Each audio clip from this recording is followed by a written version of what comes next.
Essa bagunça. Isso na aula passada, não tá não, John? Tá na aula da agora. Mudou.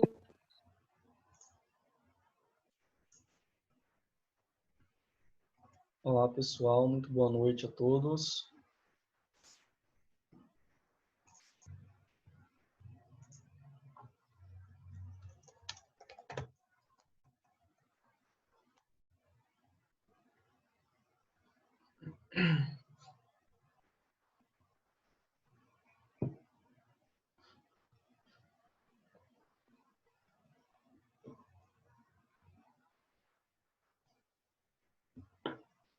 Boa noite, Francisco, Giovanni, Wesley.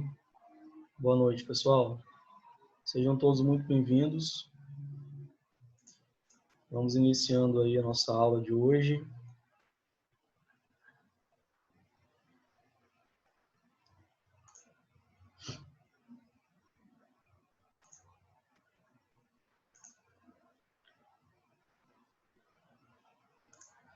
Pessoal, vamos aguardar mais alguns instantes para a turma acessar o link, né? Todo mundo conseguir acessar o link aí direitinho.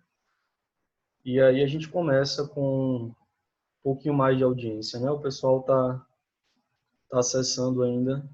Vamos aguardar mais alguns instantes.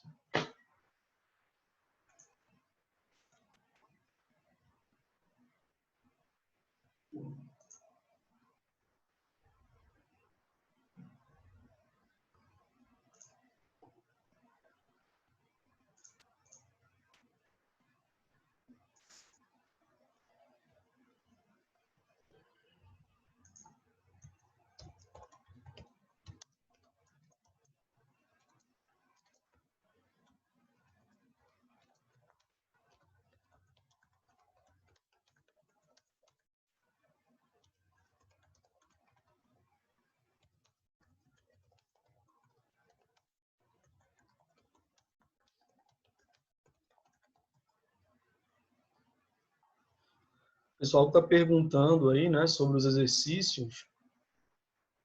Pessoal, não é obrigatório que vocês enviem para mim as respostas dos exercícios, porém, caso vocês queiram enviar para eu poder corrigir, dar uma olhada, tirar alguma dúvida, vocês podem mandar para mim pelo meu WhatsApp, certo? No privado mesmo do WhatsApp, tira uma foto das respostas, que fica mais fácil a nossa interação. Queria até, inclusive, falar com vocês que se alguns de vocês mandaram mensagem para mim, da segunda-feira para cá, eu estou com algumas mensagens para responder, não consegui responder todo mundo ainda. Estou tendo uma semana um pouco corrida, né? E aí eu vou estar respondendo vocês até o final da semana, certo? Então, eu pedi só um pouquinho mais de paciência. Aguardem que eu vou estar respondendo a todos vocês. Tá bom? Inclusive, pessoal, excepcionalmente hoje, nós vamos estar encerrando a aula um pouquinho mais cedo, né? Os meus planos são de encerrar a aula com vocês próximo das 9h20 aproximadamente, no máximo nas 9h20, certo? Eu só consegui agendar uma reunião para 9h30, justamente para não ter que cancelar a aula da gente hoje, né? Então, excepcionalmente, neste dia, a gente vai estar encerrando a aula um pouquinho mais cedo, tá bom? Não se preocupem não que se houver alguma alteração aí no nosso cronograma de aulas, né, daqui para o final do curso, no final das aulas teóricas, né, no caso, eu dou um jeitinho de compensar isso aí com vocês de alguma forma, tá bom?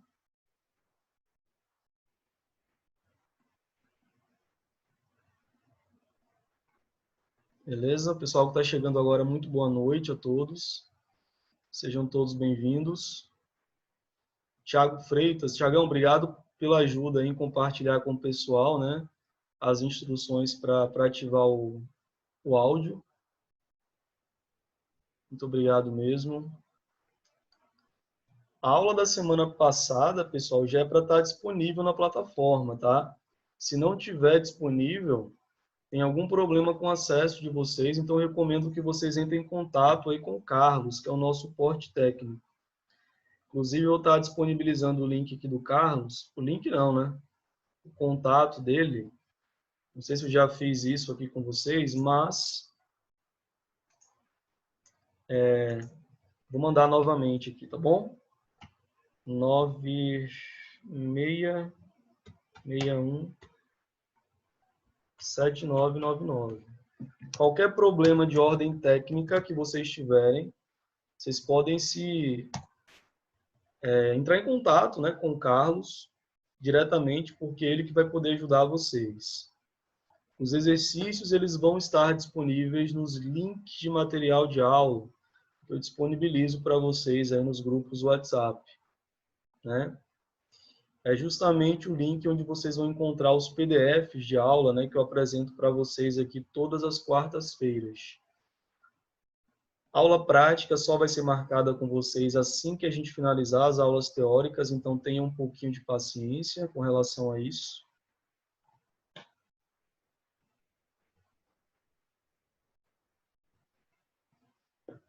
Tá? Bom, pessoal, eu vou começar com a explanação do conteúdo, porque nosso tempo hoje está um pouquinho mais curto, né? Então, só para a gente ganhar tempo mesmo, e depois eu volto aí com as dúvidas de vocês, tá bom? Vou compartilhar a tela aqui com vocês. Ok.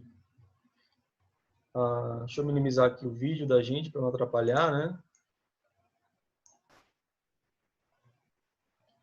Pessoal, na aula de hoje, nós vamos começar falando aí sobre a célula fotovoltaica, tá? Isso aí, na verdade, pessoal, é um preâmbulo, né? É uma introdução aos módulos fotovoltaicos, que são, na verdade, né, os componentes que nós vamos comentar, né, com vocês aí logo em seguida. E os módulos fotovoltaicos, eles são um dos componentes, né, dos sistemas fotovoltaicos. Eles fazem parte dos sistemas fotovoltaicos e exercem um papel fundamental, né? Só que antes de entender as conexões, as formas de operação do módulo fotovoltaico e outros aspectos relacionados, vamos falar um pouquinho sobre a célula fotovoltaica, tá? A célula fotovoltaica, pessoal, é a menor parte constituinte dos módulos fotovoltaicos. Então, de uma forma geral, os módulos fotovoltaicos eles são um conjunto de várias células fotovoltaicas, que são essas partezinhas menores, que são conectadas em série para que nós consigamos ter os níveis de energia nos terminais dos módulos fotovoltaicos que nós precisamos para poder alimentar, né, eletricamente os consumidores de energia. Tá? Uma célula fotovoltaica sozinha, ela é capaz de gerar um nível de tensão muito pequeno, nível de tensão muito baixo, cerca de 0,5 a 0,6 volts aproximadamente. E a gente sabe que para poder atender às demandas aí dos clientes residenciais, comerciais, industriais, a gente precisa de uma quantidade muito maior de energia.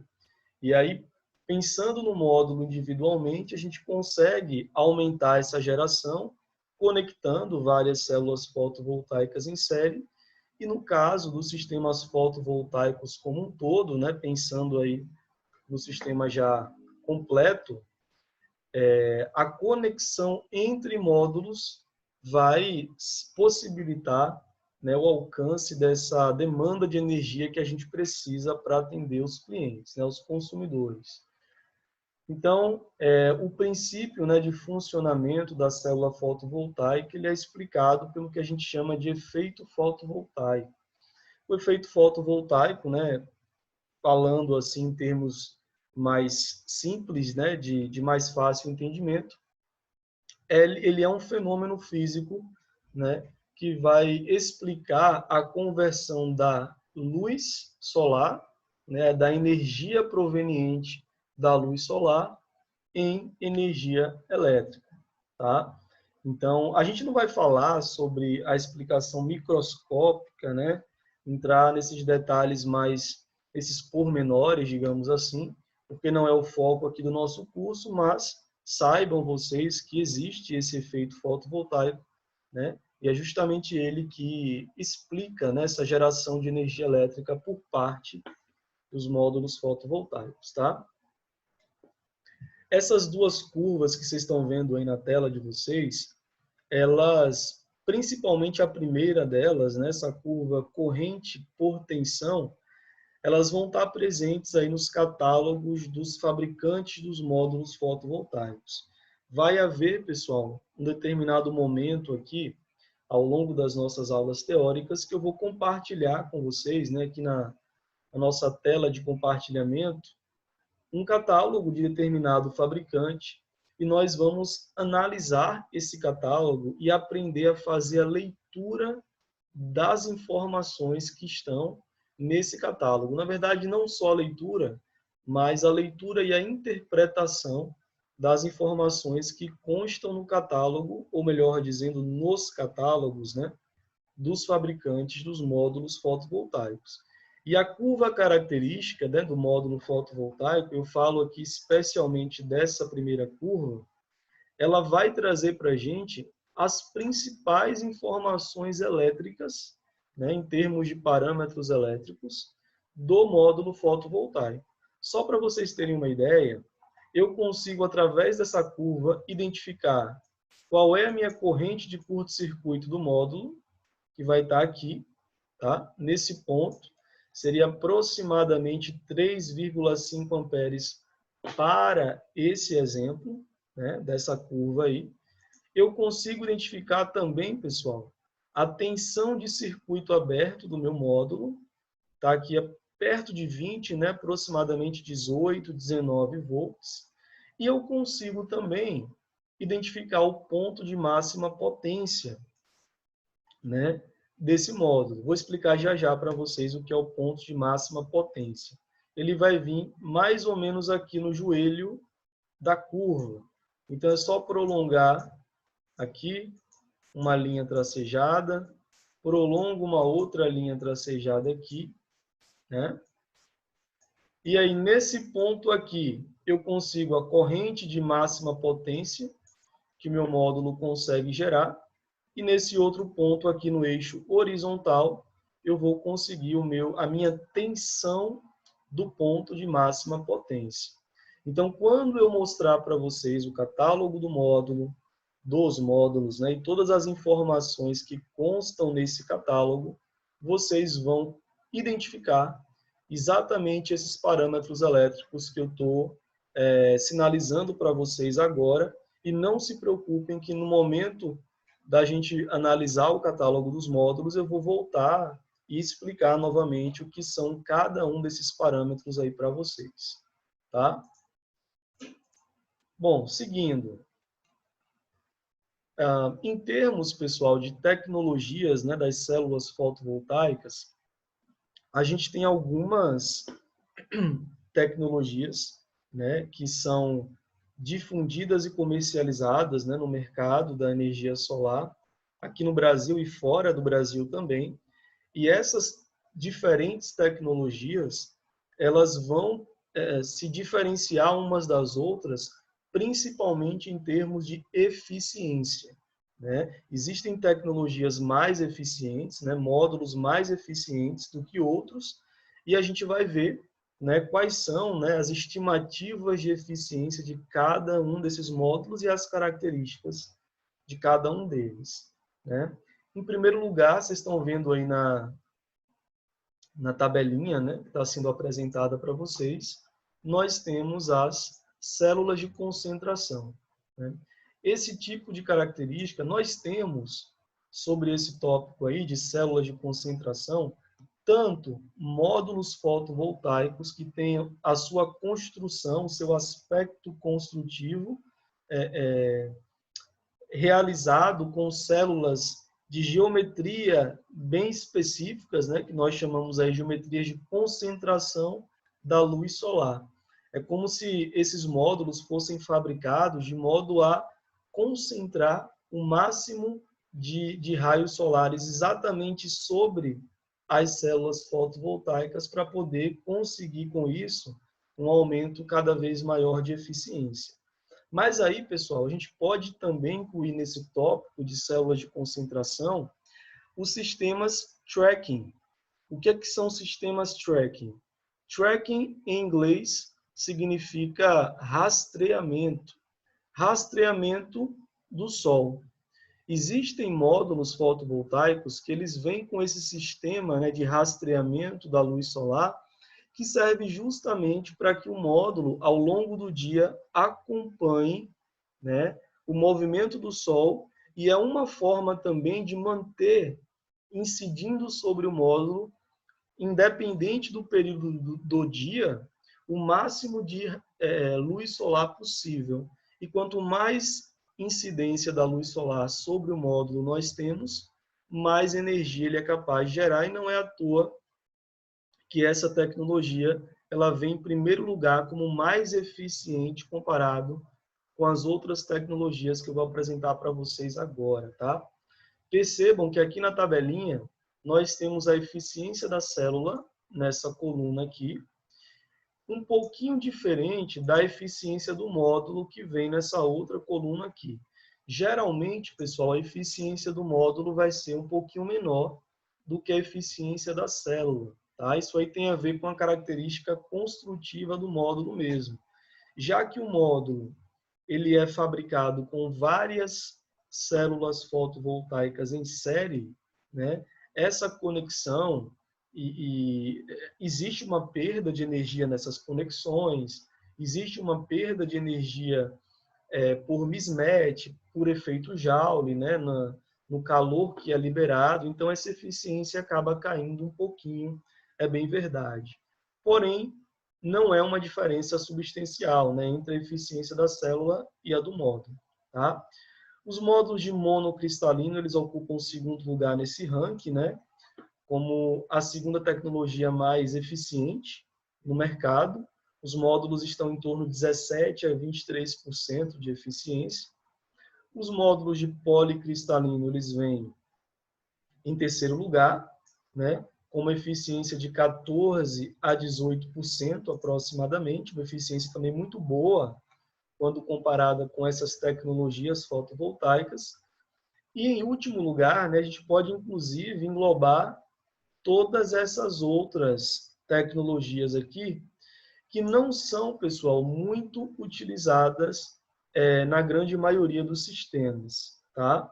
E a explicação para isso é lógica, vocês podem perceber olhando para a tabela que as eficiências de conversão de energia dessas outras tecnologias não são lá grande coisa, quando nós comparamos com essas três primeiras tecnologias que nós temos nas primeiras três linhas da tabela, tá?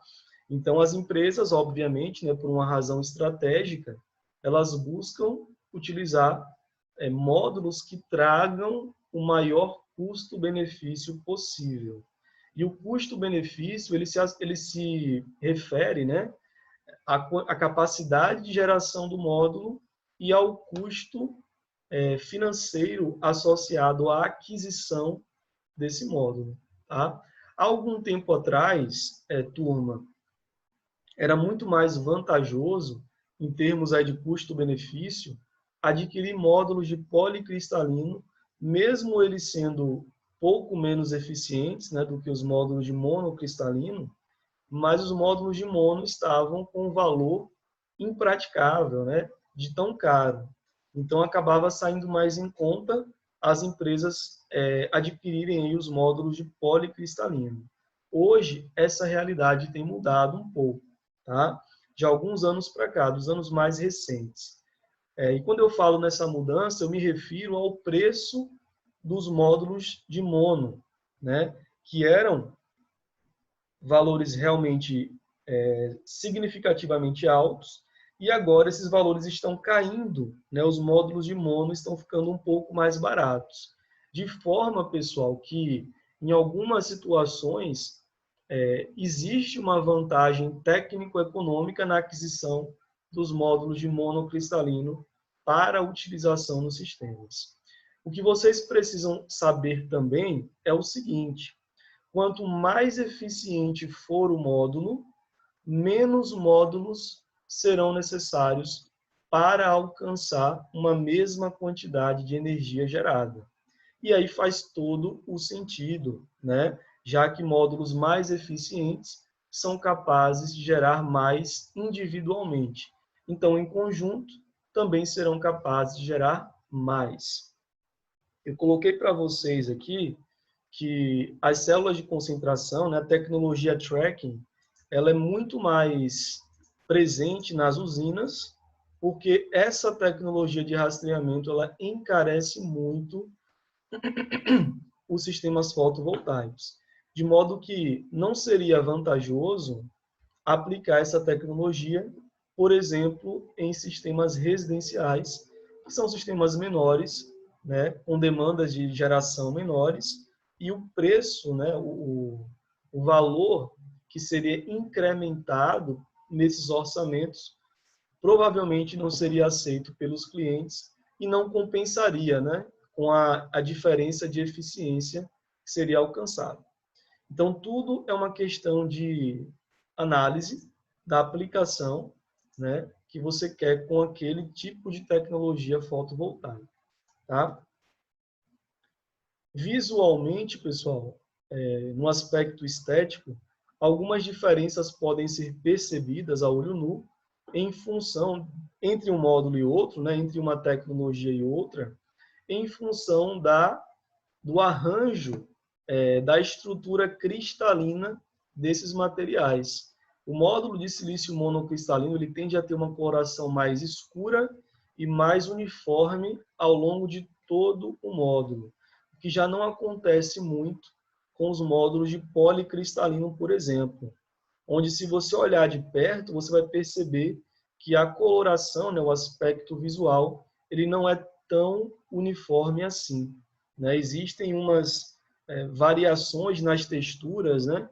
Mesmo que bem de leve, mas dá para perceber, e isso tem a ver, né, com o grau de pureza do material, o arranjo da estrutura cristalina do material semicondutor que é utilizado na fabricação desses módulos. O silício amorfo, ou filme fino, ele vai ter também uma aparência mais uniforme, né, uma coloração mais característica, que também tem a ver com o seu material, tá?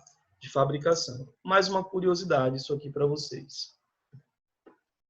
E aí vale a pena nós comentarmos, né, sobre as tecnologias fotovoltaicas que estão configurando novas tendências e novas estéticas para os painéis solares aqui no Brasil e fora do Brasil também. Né? Eu poderia citar para vocês, pessoal, esses 5 tipos, né, eu posso chamá-los de novas tecnologias, porque são tecnologias mais recentes, né, no mercado, se comparadas com as tecnologias mais tradicionais, dos módulos mais tradicionais que já vêm sendo fabricados há alguns anos. Então, temos o half cell, módulos bifaciais, né, vidro solar, translúcidos e a telha solar. Vou falar rapidamente sobre cada uma dessas tecnologias, mas não vou gastar muito tempo, porque a grande maioria delas ainda está numa etapa, num estágio de desenvolvimento e aprimoramento da tecnologia. Então, é algo onde estão sendo feitos estudos e mais estudos para tornar esses tipos, né, de novas tendências mais acessíveis, né, ao mercado e mais absorvíveis pelo mercado de uma forma geral, certo? Então, vamos falar rapidamente sobre as tecnologias half cell, primeiramente, tá? Isso aí, pessoal, que vocês estão vendo aqui na esquerda de vocês é um módulo half cell, tá? Isso aí é uma terminologia em inglês, né? E significa meia célula, tá? Olhando o módulo assim, visualmente, a gente não consegue identificar, né, nenhuma diferença entre esse módulo, né, o aspecto visual dele e o aspecto visual de um módulo comum, né, tradicional. Aqui a parte da frente e aqui a parte de trás dos módulos, né? Os cabos terminais, positivo e negativo, acho que é o contrário aqui, positivo e negativo, eles vão vir na parte de trás dos módulos, né? Então, visualmente, a gente não consegue identificar nenhuma diferença. Só que aí, pessoal, olhando para as células fotovoltaicas que estão constituindo esses módulos, elas não são utilizadas mais inteiras, como na grande maioria dos modelos que temos até hoje, né? Onde células inteiras são conectadas entre si para dar origem aos módulos fotovoltaicos.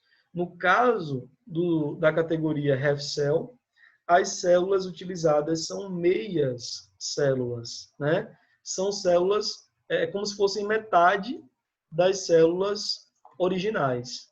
Obviamente, essas metades vão ser também conectadas em série entre si. E aí, pessoal, se a célula está sendo utilizada cortada, vamos colocar assim, né? Cortada ao meio, a capacidade de geração dela também cai pela metade. Não é isso? A corrente elétrica fotogerada que essa meia célula consegue gerar é metade da corrente elétrica que uma célula inteira geraria.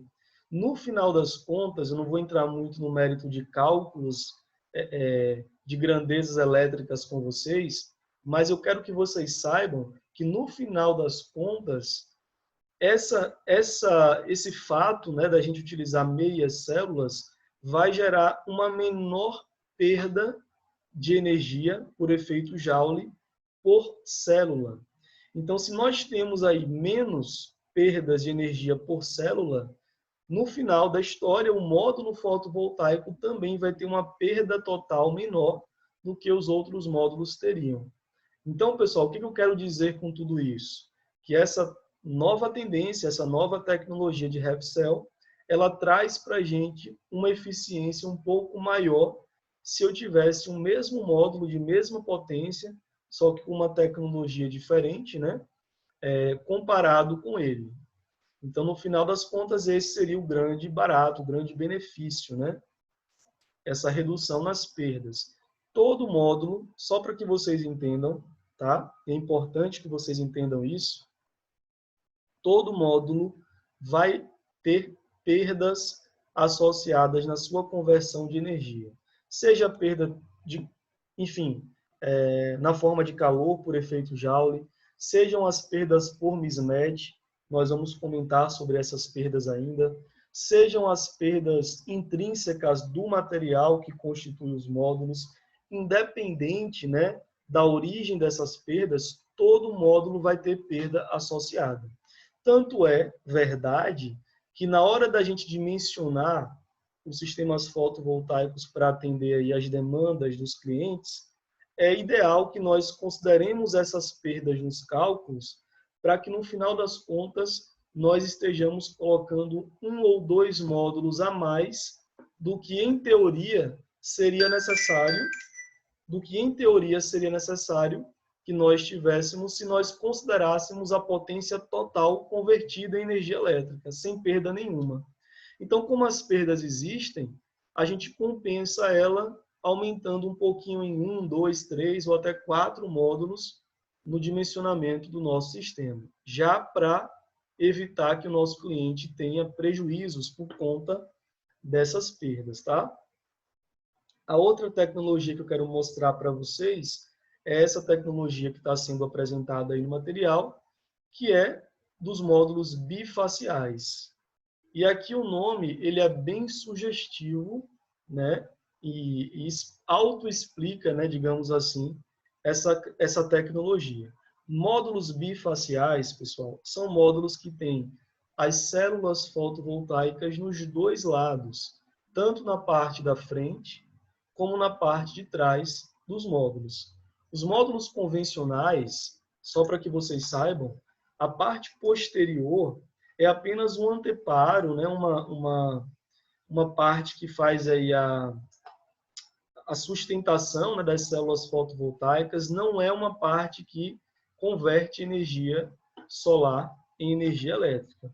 Só que no caso dos módulos bifaciais, não. a ideia foi justamente o contrário, né? Colocar os módulos bifaciais para apresentarem, né, para possuírem células fotovoltaicas tanto na parte da frente, anterior, como na parte de trás, posterior. Professor, qual é o ganho, qual é a vantagem disso? O ganho e a vantagem principal, pessoal, dessa nova, como é que eu posso colocar? Desse novo advento, né, é fazer com que o módulo aproveite mais das radiações que estão sendo emitidas ali em torno dele. Lembra que nós falamos na aula passada sobre os diferentes tipos de radiação? Um desses tipos de radiação que eu apresentei para vocês é conhecido como radiação devido ao albedo, que é justamente a radiação que é refletida e irradiada pelos corpos e obstáculos que estão nas proximidades do sistema. Então, se eu tenho um módulo bifacial, e ele tem as células fotovoltaicas tanto nos dois lados, né, do módulo, ele consegue se aproveitar também dessa energia que é irradiada pelos obstáculos e pelas fontes ao redor desses módulos, né? Além de se aproveitar da radiação direta, difusa e refletida, né, por alguns obstáculos, esses módulos também conseguem ter um bom aproveitamento dessa radiação devido ao albedo. Mais uma vez, pessoal, por conta dessa característica, né, especial, né, digamos assim, diferente, esses módulos têm um certo aumento de eficiência, né, porque eles vão estar captando mais energia e convertendo mais energia do Sol em energia elétrica, certo? Então, o ganho de eficiência também está atrelado com esse módulo aí. Aqui algumas imagens, né, o módulo bifacial sendo utilizado para ser instalado nas coberturas das passarelas. Então, ele consegue, né, nesse tipo de instalação, aproveitar todos os tipos de radiação que chegam até ele, né? Temos mais alguns exemplos, né, de aplicação aqui nessas outras imagens. Né? Percebam que, geralmente, né, o módulo bifacial ele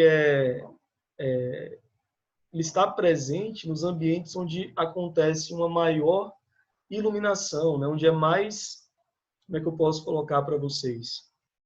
Onde as radiações elas estão presentes em maiores níveis, sejam elas quais forem, direta, difusa, refletida devido ao albedo, e essas imagens aí retratam para a gente ambientes que justamente se aproveitam muito bem desses tipos de radiação.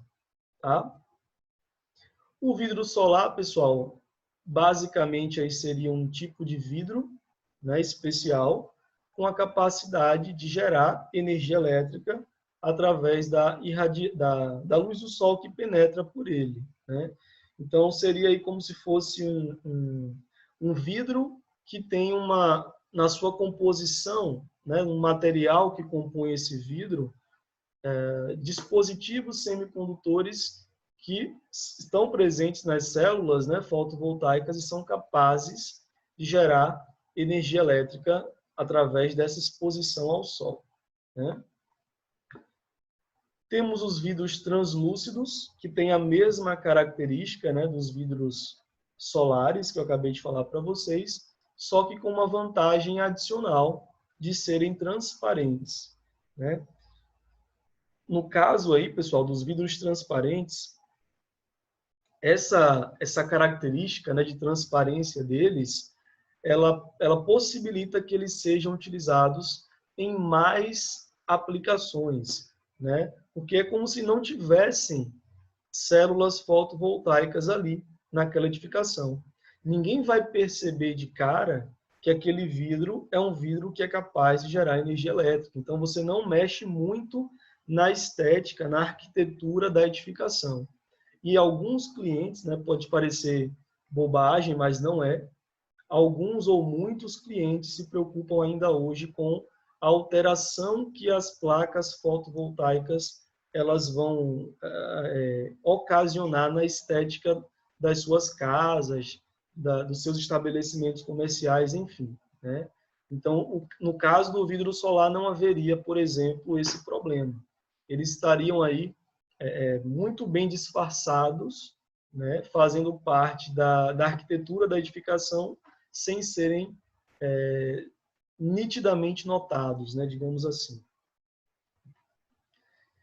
E a telha solar, pessoal, essa é uma outra tecnologia que tem sido que muitos investimentos têm sido feitos, né, no desenvolvimento de novas tecnologias envolvendo aí as telhas solares, e basicamente nós conseguimos também aproveitar as telhas que já seriam usadas, né, naturalmente para fazer a cobertura das edificações, para, ao mesmo tempo que estão fazendo essa função de proteger contra as intempéries climáticas e condições ambientais, estariam também gerando energia elétrica. Me lembrem depois de disponibilizar para vocês um vídeo de uma telha solar que está sendo fabricada aqui no Brasil, né? E tem sido objeto de críticas muito positivas, né? Quanto a esse novo modelo. É uma telha maior, né? Uma telha que se aproxima um pouco mais da geração de uma placa fotovoltaica real. E, enfim, né? Ela já existem protótipos, né? E divulgações dessa nova tecnologia. E aí eu vou procurar esse vídeo, vou disponibilizar ele para vocês, para poder divulgar, né, essa informação um pouco mais recente aí.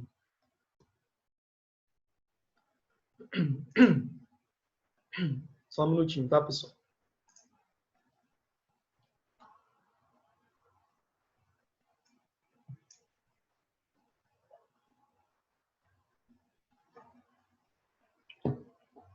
Só um minutinho. Qual o percentual de perda?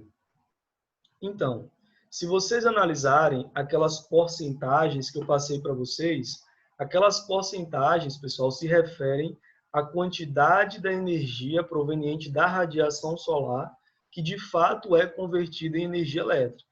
Todo o restante é perda, tá? Então é só fazer as continhas aí. Fiquem tranquilos que eu vou mandar para vocês esses slides, certo?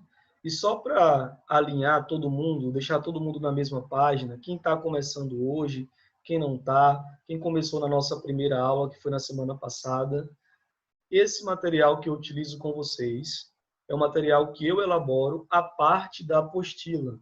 Então, tem todo o conteúdo da apostila e mais algumas coisas que eu julgo necessário para poder conduzir a aula de forma mais didática e mais assertiva aqui com vocês, certo? Então, no momento da aula, o meu pedido para vocês é que vocês acompanhem tão somente a explicação que está sendo apresentada aqui por mim e deixem a apostila, pessoal, para vocês estudarem em outro momento fora do horário de aula. Além disso, não se preocupem que esse material eu vou sempre enviar para vocês aí toda semana, geralmente aos sábados em PDF, para que vocês possam ter mais essa referência, tá? Os mono aquecem muito. Na verdade, todo o painel solar ele aquece bastante, né? A diferença entre uma tecnologia e outra, quanto à quantidade, né, que uma consegue aquecer e a outra também, não é tão expressiva assim, não, tá? É mais em questão da... Na verdade, as células que aquecem mais não são a de monocristalino, porque se fosse assim, a eficiência seria bem menor, quando comparado aí com as células de policristalino ou outras tecnologias, por exemplo. Então, não faz nem muito sentido essa afirmação olhando para a eficiência dos módulos. A diferença dos preços é muito grande, eu falei sobre isso, né, com vocês, que os preços estão tendendo a se aproximar mais uns dos outros, né? Mas é claro, né, pessoal, que os módulos mais eficientes vão continuar sendo os módulos mais caros, tá? Isso aí, por uma questão lógica de mercado mesmo, não tem muito para onde correr, não. Certo?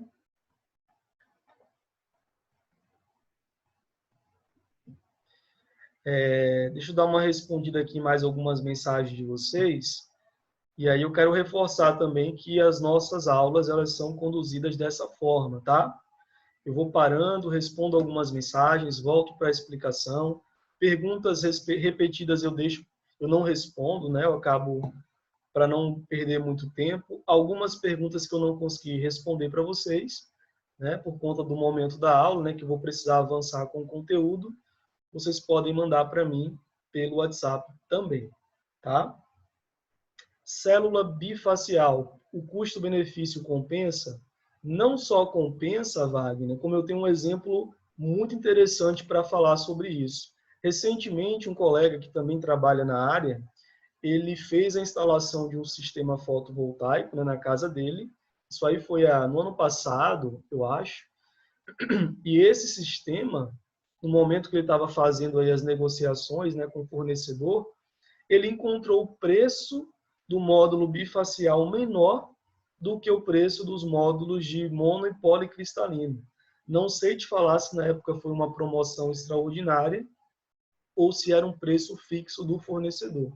Então, mesmo ele instalando sobre telhado, tá, o sistema, que não seria recomendado a utilização de módulos bifaciais, tão somente porque não há um aproveitamento muito grande de outras formas de radiação, mas mesmo assim, pelo custo-benefício está valendo a pena, ele adquiriu módulos bifaciais e fez a instalação com esses módulos. Se futuramente ele quiser utilizar esses módulos para uma outra aplicação, onde seja mais interessante, né, que sejam utilizados módulos bifaciais, ele já tem aí os módulos à disposição dele, né? Então, de fato, o custo-benefício está compensando sim.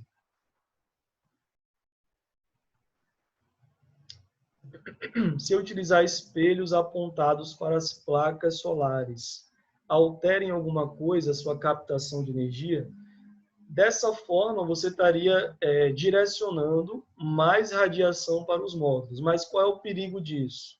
Se você fizesse algo desse tipo, o ideal é que os espelhos estivessem direcionando a mesma quantidade de radiação em todas as partes do módulo.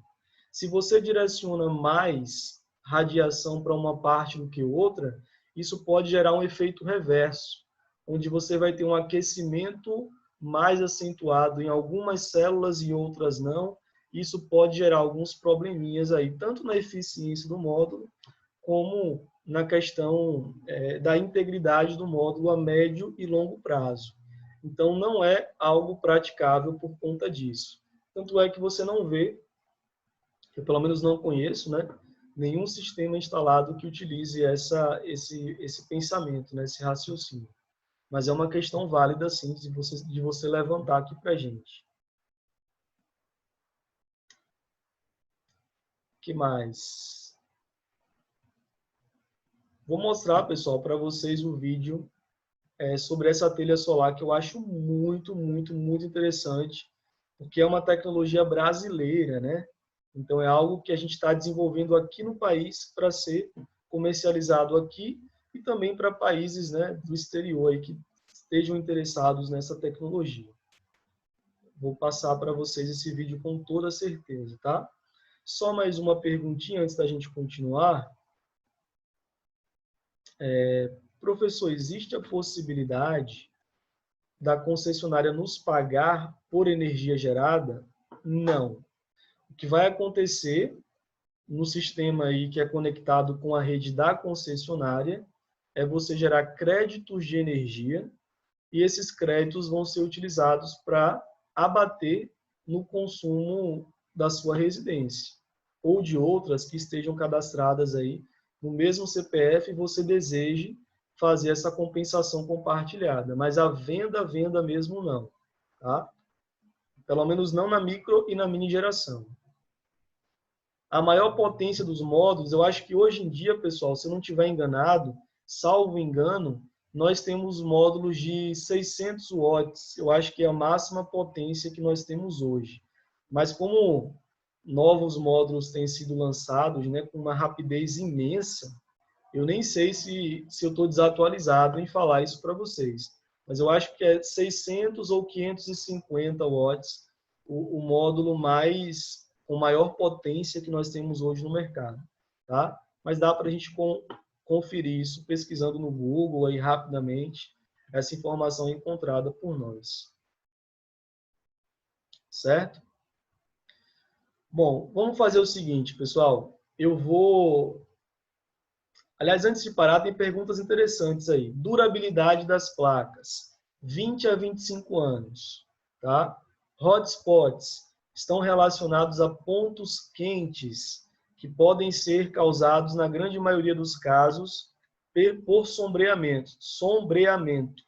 A gente vai falar sobre sombreamento aí em uma aula específica só para isso. Tá? Uma placa é capaz de gerar quanto de energia?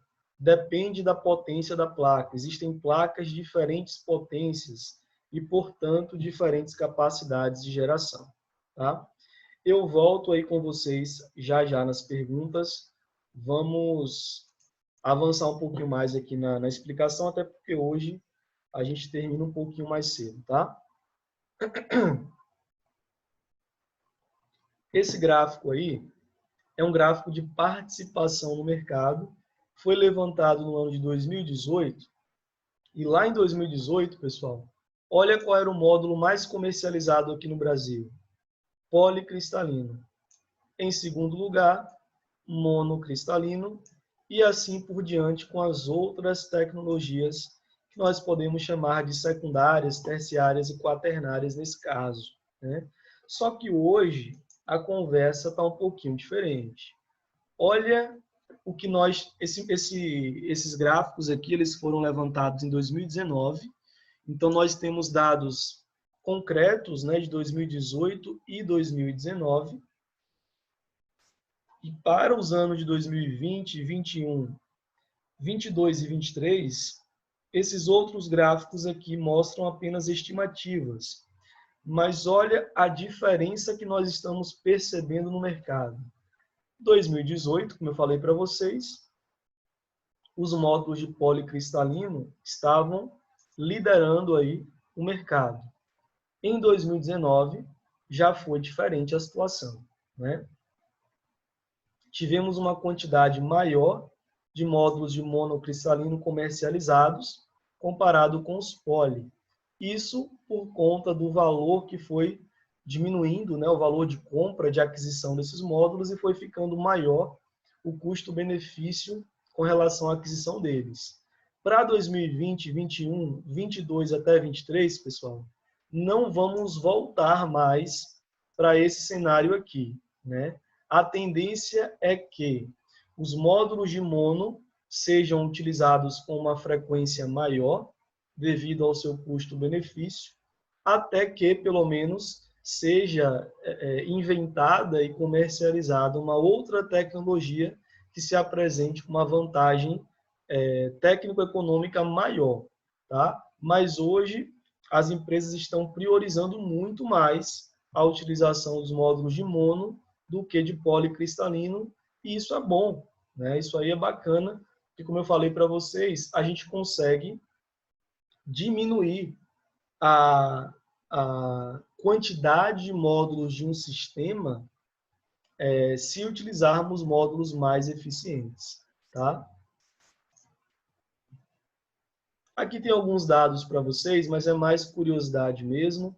Nada muito diferente do que nós acabamos de comentar. Então, vou deixar aqui no material, que vai ser disponibilizado em PDF para vocês, mas eu vou passar para a gente poder iniciar o próximo tópico, né, que seria aí o tópico de módulos fotovoltaicos. Então, nesse tópico aqui, pessoal, eu vou explicar para vocês, né, sobre os módulos e quais são os parâmetros elétricos e mecânicos desse módulo que nos interessam, tá? E, em seguida, a gente vai estar discutindo sobre as formas de associação de módulos fotovoltaicos. De que forma eu posso conectar módulos entre si para poder ter o meu sistema, né, gerando para mim a energia que eu preciso, a quantidade de energia que eu preciso. Basicamente de três formas: em série, em paralelo e de forma mista, que envolve as duas associações, tanto série quanto paralelo. Tá? Então, vamos lá. Deixa eu tomar um gole d'água aqui rapidamente.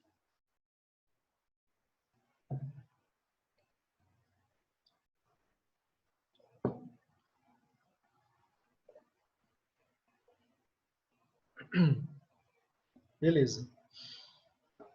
Pessoal, essas definições aí, né, de módulo fotovoltaico, arranjo fotovoltaico, ela consta na NBR 16690, tá? Isso é uma terminologia técnica, né, que os profissionais da área utilizam e precisam conhecer.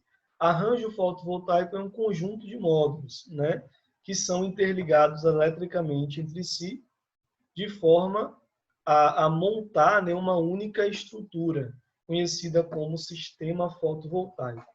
Nos projetos elétricos, né, dos sistemas fotovoltaicos, vocês vão encontrar essa simbologia aqui, ó, esse retângulo com esse triângulozinho, representando o módulo fotovoltaico. Ninguém vai desenhar o módulo fotovoltaico assim nos projetos elétricos, tá?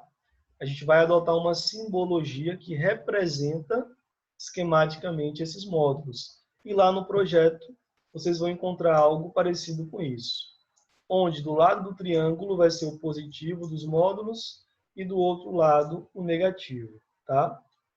Então aqui serve para ilustrar bem a diferença, né? A célula, o módulo, que é o conjunto de células, e o arranjo, que é o conjunto de vários módulos, certo? Tá. Aqui está ilustrando para a gente as células fotovoltaicas sendo conectadas em série, umas com as outras, tá? Pessoal, esses dois terminais aqui, ó, eles têm a mesma polaridade, tá? Para as duas células. Os terminais com polaridades diferentes, eles vêm na parte de trás da célula. Tem duas trilhas aí na parte de trás. Então, se esses da frente forem os positivos, na parte de trás vocês vão encontrar duas trilhas representando aí o negativo das células. E aí, para montar os módulos fotovoltaicos, basta conectar uma na outra em série, como vocês estão vendo aí nas imagens, tá? Curiosidade mais para vocês.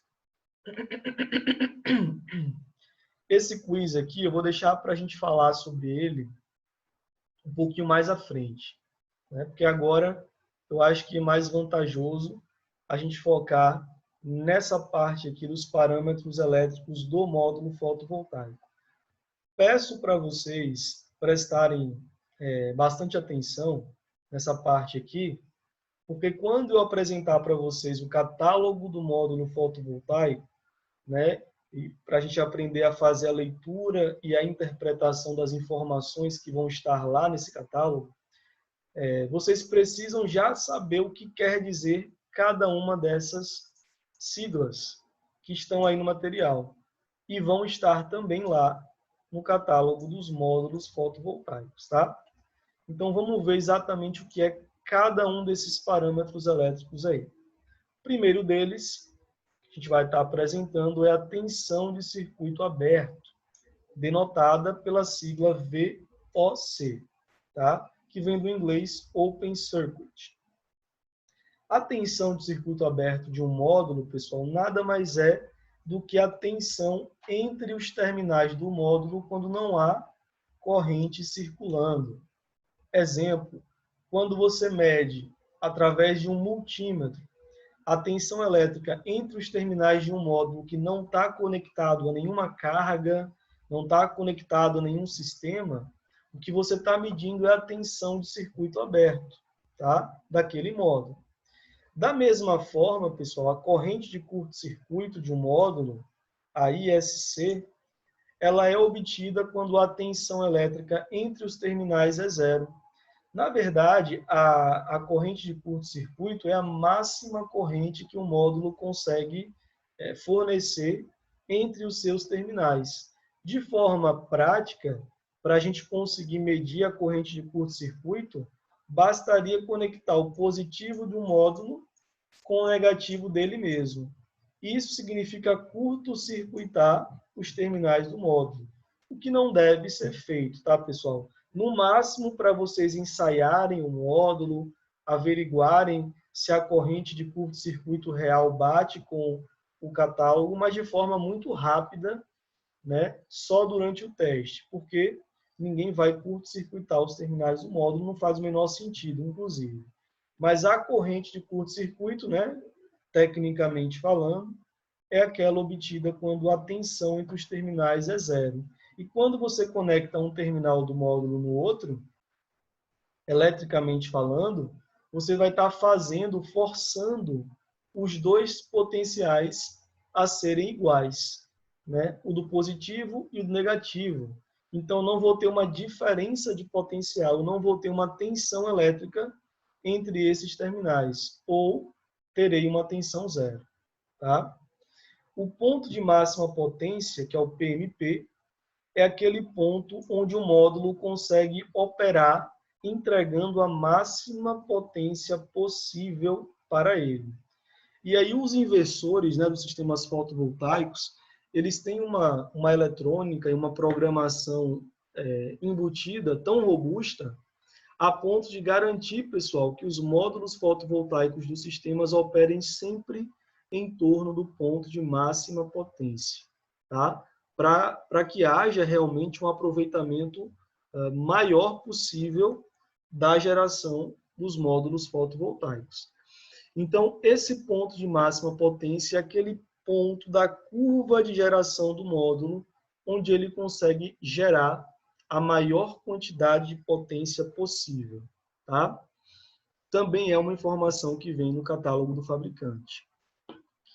A eficiência do módulo, que também é uma outra informação que vai estar lá, é aquela eficiência em porcentagem que eu apresentei para vocês. Né? Cada módulo de cada tecnologia, dentre aquelas que eu apresentei na tabelinha para vocês, vai ter uma eficiência associada. Seja maior ou menor do que as outras, dos outros módulos, mas é uma eficiência característica. E para a gente definir eficiência, a gente pode definir como sendo quão efetivo é a conversão da energia do Sol em energia elétrica. Professor, por que é importante eu conhecer esses parâmetros elétricos aí? É importante você conhecer, pessoal, por várias razões. Primeiro, vou citar algumas delas aqui para vocês, tá? A primeira delas é para você estudar compatibilidade, certo? A compatibilidade que o módulo que você está escolhendo e o arranjo fotovoltaico que você vai estar dimensionando vai ter com o inversor fotovoltaico que você acha que pode ser adequado para aquele sistema. Lá na parte de inversores, a gente vai falar sobre exatamente isso, compatibilidade entre o arranjo de módulos e o inversor fotovoltaico. Então, eu preciso conhecer a tensão máxima do arranjo e a corrente máxima do meu arranjo para saber se essas informações de geração dos meus módulos estão compatíveis com os limites da entrada do meu inversor. Se estiver compatível, ótimo, se não, eu vou ter que escolher um inversor com uma capacidade um pouco maior para poder ser utilizado adequadamente no sistema. Então, tudo isso que a gente está falando aqui tem um fundamento, não é nada à toa, tá? Outro exemplo, né, da importância da gente conhecer os parâmetros elétricos. E aí tem a ver com a etapa de comissionamento, é o último tópico das nossas aulas teóricas. Né?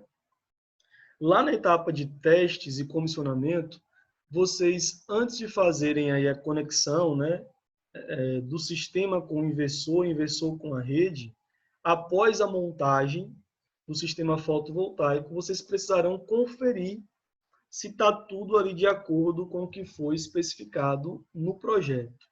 Então, essa conferência envolve, entre outras coisas, a medição da tensão de circuito aberto dos módulos, para saber se essa tensão está de acordo, e a corrente máxima gerada por esse arranjo, tanto a corrente de curto-circuito como a corrente de operação do sistema. São parâmetros que vocês vão medir, né, com o multímetro, com o alicate e amperímetro, com os instrumentos apropriados para a realização desses testes. E esses dados que vocês vão obter precisam estar de acordo com as especificações dos módulos. Especificações essas que nós estamos vendo exatamente agora. São esses parâmetros elétricos aí: tensão, corrente, potência e eficiência majoritariamente. Tá? Essa fórmula de eficiência, pessoal, é mais curiosidade, já é um dado que vem pronto, né, enfim, formado pelo fabricante, não há a necessidade de nós calcularmos a eficiência, porque estaríamos fazendo um trabalho, como é que eu posso dizer? Um retrabalho, né, digamos assim. Mas é uma curiosidade mesmo que eu quis colocar para vocês, né, para que vocês tenham a fórmula do cálculo da eficiência do módulo. Tá? Uma outra informação interessante é sobre esses dados aqui, né? STC e NOCT.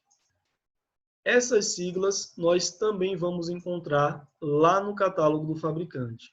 Percebam o seguinte: essas duas siglas, tanto a STC, que significa Standard Test Conditions, em português, condições padrão de teste, e a NOCT, Nominal Operating Cell Temperature, que significa operação nominal na temperatura da célula, né? Na temperatura nominal da célula. Lá no catálogo, vocês vão encontrar duas tabelas. As duas tabelas vão ter informações sobre os mesmos parâmetros, que são esses aqui, que nós acabamos de ver. Aí você vai se perguntar: professor, mas tem duas tabelas com valores diferentes para os mesmos parâmetros. Qual tabela que eu devo utilizar como referência? E é aí que está o X da questão. Para o fabricante te informar quais são os valores, né, dessas grandezas, desses parâmetros elétricos, ele precisa realizar alguns testes para isso, né? E ele realiza dois testes, tanto o STC como o NOCT, para conseguir levantar valores diferentes e mais próximos da realidade para aquele módulo. A STC, pessoal, são testes realizados com uma irradiância constante de 1000 watts por metros quadrados e a uma temperatura regulável de 25 graus Celsius para a temperatura ambiente do local ali, onde o módulo está sendo submetido. Tá? Já o segundo teste, o NOCT, ele vai levantar outros valores para esses parâmetros elétricos aqui, porém, levando em consideração 800 watts por metros quadrados, já é um valor mais real, né? Mais próximo da realidade, e a temperatura que ele considera vai ser 20 graus Celsius e 1 metro por segundo velocidade do vento. Tá? Então, se você quiser considerar um método ou outro, fica a seu critério. As diferenças não são tão grandes assim, mas são diferenças observáveis, né? Até porque, se nós tivermos condições de ensaios diferentes, os resultados vão ser também diferentes. Tá? Vai ficar mais claro para vocês isso quando eu mostrar o catálogo, né? Até então, só estou falando o que está no catálogo, mas vocês não viram ainda como, né, que essas informações vão estar lá.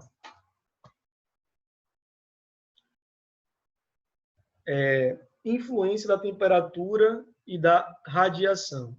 Pessoal, eu não vou nem explicar essas curvas desses gráficos, porque eu entendo que nem todo mundo conhece e tem uma familiaridade com a interpretação de gráficos, tá? A informação que eu quero que vocês retirem desse slide é a seguinte: quanto maior, tá? Quanto maior a irradiância incidente sobre o módulo, eu estou chamando a irradiância de G, nesse caso, maior vai ser a corrente fotogerada por ele. Tá? Aprendam isso. O nível de geração está associado com o nível de radiância. Quantos watts por metro quadrado eu tenho incidindo ali sobre o meu módulo? Quanto mais watts por metros quadrados eu tiver, maior vai ser a corrente gerada pelo meu módulo. Isso é um ponto. O outro ponto que eu quero que vocês tenham claro na cabeça de vocês é que o aumento da temperatura, não estou falando mais da irradiância, tá? Estou falando agora da temperatura dos módulos. O aumento da temperatura dos módulos não significa aumento da capacidade de geração, muito pelo contrário, né? Quanto mais aquecido o módulo tiver, quanto maior for a temperatura desse módulo, menor vai ser a tensão elétrica entre os terminais do módulo, né? Ele vai tender, pessoal, a perder energia na forma de calor para o ambiente, e essa energia perdida não vai ser convertida em energia elétrica, tá? Então, diferente do que muitas pessoas pensam, né? Ah, quanto mais quente o módulo tiver, mais energia ele vai estar gerando. Não é bem assim, não, né? Quanto mais quente o módulo, mais energia ele está perdendo na forma de calor e menos energia está sendo convertida em eletricidade. E nós precisamos dessa energia elétrica para poder alimentar as cargas da nossa instalação, certo? Então, essas seriam as informações principais que vocês deveriam retirar desses dois gráficos aí. Bom, vamos lá para os comentários de vocês, responder mais algumas perguntas.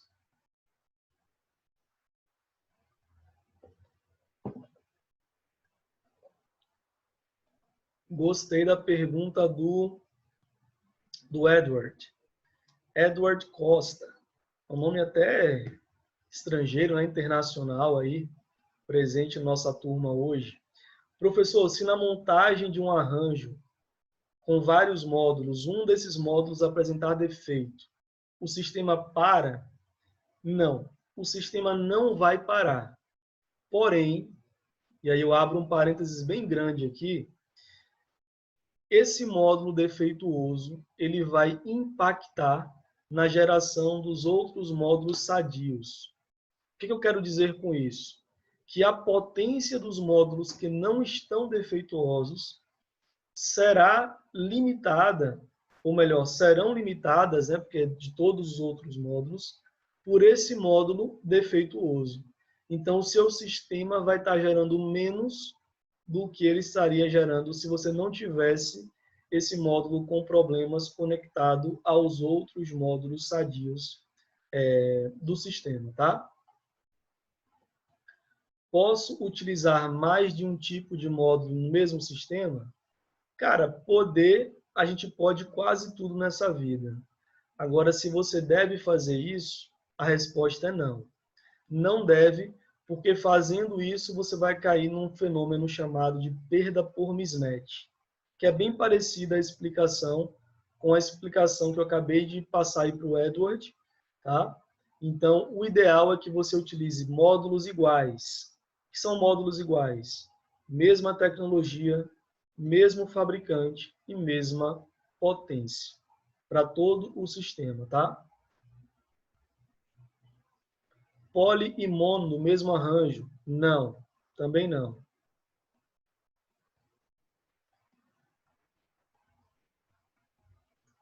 Professor, no caso de uma casa com rede monofásica, a fase vem da fotovoltaica e é conectada diretamente na fase que vem da concessionária? Sim, você faz essa conexão diretamente, entre aspas, né? Através de um dispositivo de proteção, no caso um disjuntor, que pode estar conectado a um barramento, né? E esse barramento interliga a fase da saída do inversor com a fase da rede. Quando nós formos falar de inversores, eu vou falar com mais detalhes sobre isso aí para vocês, certo? Acima de qual temperatura começa a perder energia? Paulo, isso aí depende da faixa de temperatura que o fabricante especifica, né, como temperatura de operação do módulo. Acima da máxima temperatura de operação, o módulo começa a perder uma grande quantidade de energia, né, por conta desse sobreaquecimento. E essa faixa ela varia de fabricante para fabricante. Eu vou mostrar para vocês essa informação lá no catálogo, assim que eu abrir aqui, né, na tela, o catálogo para vocês, tá?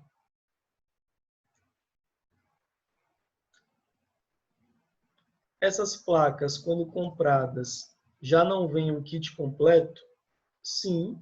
Quando vocês compram o kit fotovoltaico, já vem com placa, inversor, string box, estrutura de suporte e fixação. Mas eu não entendi o porquê da pergunta. O que essa pergunta invalida no que eu expliquei para vocês até agora? Mas está certo, né? O kit já vem completo. O que mais? É como se tivéssemos um número de células e não conseguíssemos captar todo esse calor, no caso da temperatura. Não é isso. O calor ele não é captado, né? O que é captado para gerar energia é a irradiância, que é uma outra coisa. O calor ele é gerado no processo mesmo ali, né? De incidência de irradiância e conversão de energia, tá?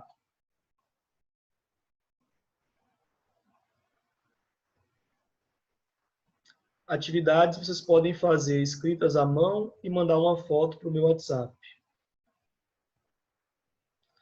Quando eu saberei que a placa está ruim? A gente vai falar sobre isso no tópico de manutenção e limpeza dos módulos fotovoltaicos. É um tópico que está previsto no nosso curso. E como eu falei para vocês na aula anterior, pessoal, aquelas perguntas que a gente vai estar respondendo em momentos mais à frente, né, da apresentação, quando nós formos tratar de tópicos futuros, eu deixo para respondê-las mais à frente também, certo? Como identificar os defeitos, eu vou falar para vocês sobre isso também. Posso fazer o ensaio das placas após a instalação? Pode. Existem ensaios feitos com o sistema montado, né, que são, na verdade, testes de inspeção.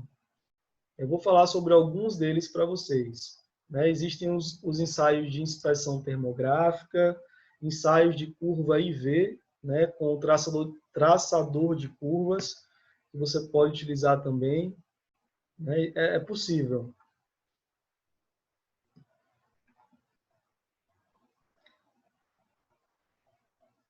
Várias perguntas aí, né, do pessoal querendo saber sobre módulos defeituosos. A gente vai falar sobre isso. Vocês podem estudar pelas apostilas, sem as aulas de vídeo. Não tem problema nenhum se você achar que é capaz de entender tudo sem a explicação no vídeo. E pode ser o caso, né, de alguns de vocês. Não tem problema nenhum.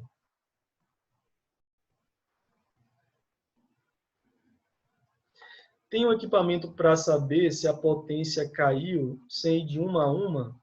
A gente tem uma interface, pessoal, de monitoramento, que é uma característica dos inversores, que a gente consegue acompanhar a geração do sistema e saber se a geração está ok ou não. Então, se a geração que a interface de monitoramento traz para a gente, ela não está condizendo com o que deveria, é necessário que haja uma investigação disso. E uma visita in loco pode ser necessária, nesse caso, para você averiguar se há algum problema lá com o sistema. Né? Pessoal, eu estou tendo a impressão que alguns de vocês estão repetindo as perguntas várias vezes aqui no nosso chat. Aquelas que eu não responder, como eu falei para vocês, foi porque eu já respondi em algum momento. Se vocês botam várias perguntas repetidas, enche o bate-papo de perguntas, eu acabo não respondendo perguntas diferentes, né, que eu poderia estar respondendo aí para o pessoal. Se não for uma pergunta repetida e mesmo assim eu não responder, vocês podem mandar para mim pelo WhatsApp depois, tá? Mas ficar mandando a mesma pergunta toda hora não é viável aqui para a gente. Mesmo nas ligações em paralelo, um módulo defeituoso pode prejudicar sim, tá? Tanto nas ligações série, paralelo, não importa. O módulo defeituoso acaba interferindo. Sistema 220 volts precisaria de mais módulos do que o sistema 127 volts? Não tem a ver com a tensão, tem a ver com a demanda de energia, como nós vamos ver, né, futuramente aí no nosso curso, tá? A quantidade de módulos depende do quilowatt-hora e não da tensão da rede. Pode fazer teste nas placas antes da instalação? Pode, e em alguns casos eu até indico que sejam feitos, para saber se a placa está com algum problema, né? Em lugares muito quentes, existem métodos para resfriar as placas solares e atenuar a perda? Até hoje, eu não conheço, Alan, nenhum método capaz de fazer esse resfriamento, né? Existem ideias fantásticas, mas por conta do custo, né, associado, elas não têm sido praticadas, né, na hora do vamos ver, da instalação, né, do mercado mesmo. Então, enfim, não é praticável, né? É necessário manutenção após a instalação? Com toda certeza, né? Em alguns casos, a manutenção vai ser necessária, né? Pode ser uma manutenção corretiva, preventiva ou mesmo preditiva.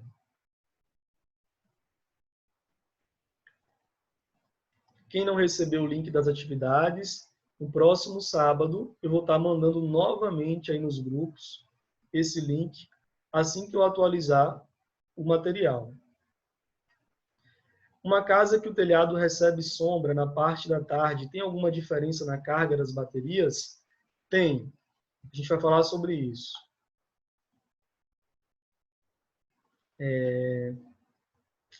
Mesmo no inverno, pessoal, os módulos continuam gerando, tá?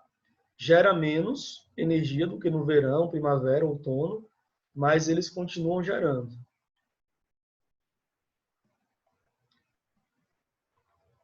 A máxima potência da placa, já falei para vocês, né? Ao interligar a fase do sistema com a fase da concessionária, a tensão se multiplica? Não. É como se o inversor copiasse, né, a tensão da rede para que tivesse em fase, com a mesma amplitude, mesma frequência, no momento de acontecer a injeção de energia na rede. Mas não tem nada a ver com essa multiplicação aí, não. Tá? A tensão da rede é única. E vai ser sempre aquela, o inversor que precisa ter a sua saída compatível com a tensão da rede. A troca do módulo defeituoso, se estiver na garantia, você entra em contato com o fabricante, se não estiver na garantia, você vai estar no prejuízo, né? Vai ter que comprar um novo módulo.